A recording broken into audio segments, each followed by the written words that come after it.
రప్పించి నాతోటి పరీక్షలు రాపించి నన్ను మళ్ళీ కంటే ఇప్పుడు ఓపెన్ ఇన్స్టిట్యూట్లో BA కంప్లీట్ చేస్తున్నా. నా ఫ్రెండ్స్ నేను ఎప్పుడు మర్చిపోను. ఈ సందర్భంగా చాలా రోజుల నుంచి అందరూ ఉండాలి ఇంకా చాలా మిత్రులు మిస్ అయ్యారు. ఈరోజు అందరినీ కలుసుకున్నందుకు చాలా సంతోషకరంగా ఉంది. నేను ఎక్కడో బార్డర్లో జాబ్ చేస్తుంటా, ఎవరిని నేను అంటే కలవలేకపోతుంటా.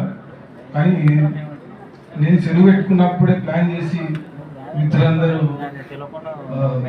ఈ ప్రోగ్రామ్ చేసినందుకు, మిత్రులకు సార్ వాళ్ళు వచ్చినందుకు అందరికీ వచ్చి ధన్యవాదాలు చేస్తున్నా. మా బ్యాచ్ చిన్న మంచి పనులు కూడా చేయడం జరిగింది. నిన్న మా బ్యాచ్ తరఫు నుంచి స్కూల్లో మా గుర్తుగా సార్ మొక్కలు నాటినాం సార్. ఒక 53 మొక్కలు నాటాం. తర్వాత GK బుక్స్ కూడా ఇచ్చినాం సార్. స్పోర్ట్స్ గురించి కూడా ఒక 24 బ్యాచెస్కు డ్రెస్సులు కూడా స్పోర్ట్స్ డ్రెస్సులు ఇచ్చాను సార్. ఇంకా నాకు